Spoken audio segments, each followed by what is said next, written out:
mais un autre qu'on aura laissé pousser courbé sera très difficile de réparer. Il en est de même pour l'homme. S'il a été redressé étant jeune, il lui sera facile de rester dans le bon chemin et s'éloigner du mal. Mais quand quelqu'un grandit dans le mal, malheureusement, il éprouvera beaucoup plus de difficultés à changer. Maintenant, souvent, on sait qu'on doit faire tchouva, par exemple, sur sa tsniout, sur son shabbat, mais on doit faire tchouva aussi sur ses mauvaises midotes. Quelqu'un qui est impulsif, par exemple, il y a des gens qui sont impulsifs. Ils n'ont pas de filtre entre le cerveau et la bouche. C'est-à-dire, ce qu'ils pensent, ça sort directement. Il n'y a aucun filtre, aucun truc pour retenir. Et après, une fois que tu as sorti le truc de la bouche, tu dis « Oh là là, c'est pas du tout ce que je voulais dire, excuse-moi, je suis désolée, ma parole, non, c'est ma pensée qui a dépassé ma parole. » Mais parfois, le problème, c'est que la bombe, elle est déjà sortie, quoi. Si le mal, il a déjà été fait, alors tu te dis « Mais mince, comment je fais ?» Mais ainsi, une personne, elle est comme ça. Ça sert à rien qu'elle pleurniche sur son sort toute sa vie. Elle va se poser la question « Comment je vais faire pour changer ?» Alors pour ça, il faut qu'elle travaille son casse et sa savlanout. Il faut qu'elle prie pour ça. Il faut qu'elle demande à la chaîne de l'aider. Il faut qu'elle essaye, par avant de parler, de se dire je compte jusqu'à 10. D'accord. Quelqu'un qui se met en colère facilement aussi, c'est pareil. Une femme, elle disait à Pessah, je compte jusqu'à 50. Parce qu'on sait qu'on s'énerve encore plus facilement. D'ailleurs, il y a des périodes de la vie où c'est... Alors il faut se dire justement comment je vais faire tchouva sur ça et ne pas essayer de récidiver.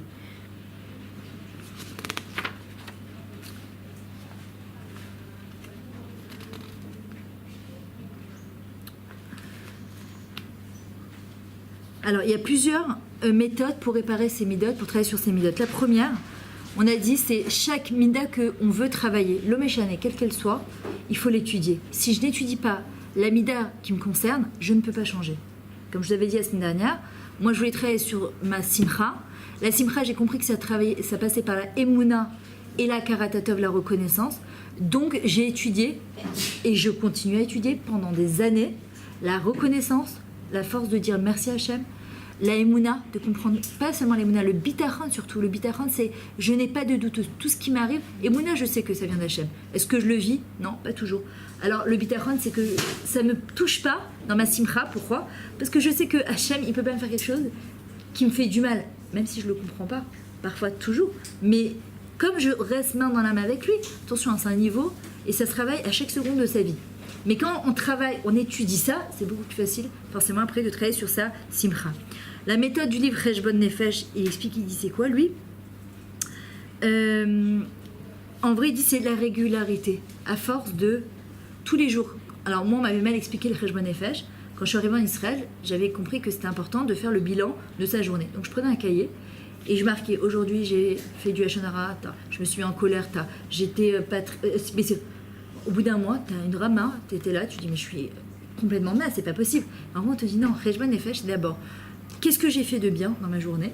Tout ce que j'ai fait de bien, j'ai fait Matfila, j'ai fait Modani, j'ai fait... Tu vas dire, bon, ça va, rien de... Non, ça c'est les Tzara, te dit, faire un truc d'exceptionnel, c'est faire Bikur Cholim, tu t'es dépassé. Non, se lever tous les matins, il y a des gens qui savent même pas ce que c'est, je vous le dis, des gens que je connais, ce que c'est faire Netilat Yadayim, ce que c'est faire Modani, faire Birkot Hashachar et assister à un cours de Torah. Et des gens qui ne savent même pas ce que c'est. Faire sa tfila, être sanoua, faire son Shabbat. On a l'habitude de le faire, alors on ne voit pas quelque chose de mioucha dedans. Mais c'est ça le problème, c'est que si on était bessimcha de ce qu'on faisait déjà, ça serait plus facile de travailler sur ces mauvaises midates. Mais tu te rends compte que Baruch Hashem, dans ma génération, en 2018, bientôt 2019, Tafshin Aïn Tet, je fais mon Modani, je fais ma... Vous savez ce que c'est cette génération? Les Tanaïm de l'époque, ils avaient dit je ne veux pas vivre au temps de la Géoula, tellement ce sera compliqué. Alors Rizal il dit c'est comme monter sur un mur lisse. Essaye de grimper sur un mur lisse, c'est pas possible. Il n'y a rien qui nous rattrape. La seule chose qui va nous rattraper, justement, c'est nos mitzvot et justement de se raccrocher à Kadosh Baruch Hu.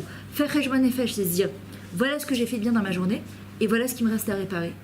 Et sur ça, me dire ok, je me posais la question comment je vais faire pour que demain je sois plus Bessimcha, plus Be'emouna, moins mal parler des gens, moins me mettre en colère, moins être un peu moins impulsive, être un peu mieux dans ma tsni ou dans mon Shabbat, me poser des vraies questions.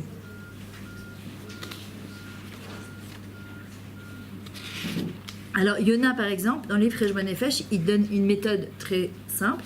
Il dit c'est se faire vraiment un tableau dimanche, lundi, mardi, mercredi jusqu'à samedi, jusqu'à Shabbat, et de prendre toutes les midates qu'on veut travailler et de vraiment de voir de quelle manière j'évolue. Comme il disait Rabbi Akiva, Amaim shachaku avanim. Même l'eau, elle peut transpercer la pierre.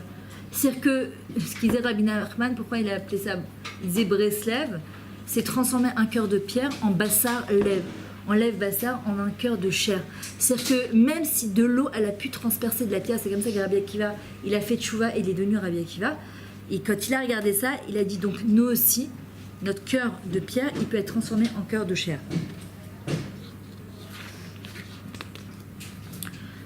Et pourquoi c'est important de faire ça? Parce que le Yetzer Hara, qu'est-ce qu'il vient? Il nous fait, il nous dit, oh c'est pas très grave, ça va, t'as juste dit qu'elle était un peu bête, ça va, rien de méchant quoi.